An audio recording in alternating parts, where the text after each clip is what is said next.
Deesa college ખાતે હેમચંદ્રાચાર્ય ઉત્તર Gujarat university આંતર કોલેજ ક્રિકેટ ભાઈઓની ટુર્નામેન્ટનો શુભારંભ થયો। હેમચંદ્રાચાર્ય ઉત્તર ગુજરાત યુનિવર્સિટી આંતર કોલેજ ક્રિકેટ ભાઈઓની ટુર્નામેન્ટમાં સાબરકાંઠા, મહેસાણા, પાટણ, બનાસકાંઠા અને થરાદ જિલ્લાની પાટણ, ખેરાલુ, સાંતલપુર, મેવડ, પાલનપુર, હિંમતનગર, મહેસાણા, સેંદ્રાણા, કાંઠ, સાંતલપુર અને ડીસાની કુલ 18 કોલેજોની ટીમોએ ભાગ લીધો હતો। આજે ડીએમપી arts and commerce college Deesa અને ફાઇન આર્ટ્સ કોલેજ પાલનપુર વચ્ચે પ્રથમ મેચ યોજાશે। આ સ્પર્ધાનું સ્કોરિંગ ક્રિક હીરોઝ એપ પર કરવામાં આવશે। આ સ્પર્ધાનું યજમાન arts and commerce college Prantij રહેલ છે। આ ટુર્નામેન્ટ નોકઆઉટ પદ્ધતિથી રમાડવામાં આવશે।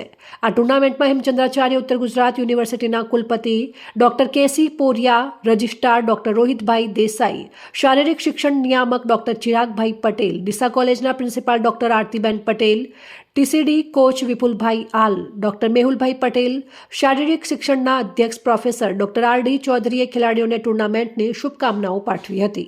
અહેવાલ ભરત સોલંકી, સંબંધ ભારત ન્યૂઝ, ડીસા।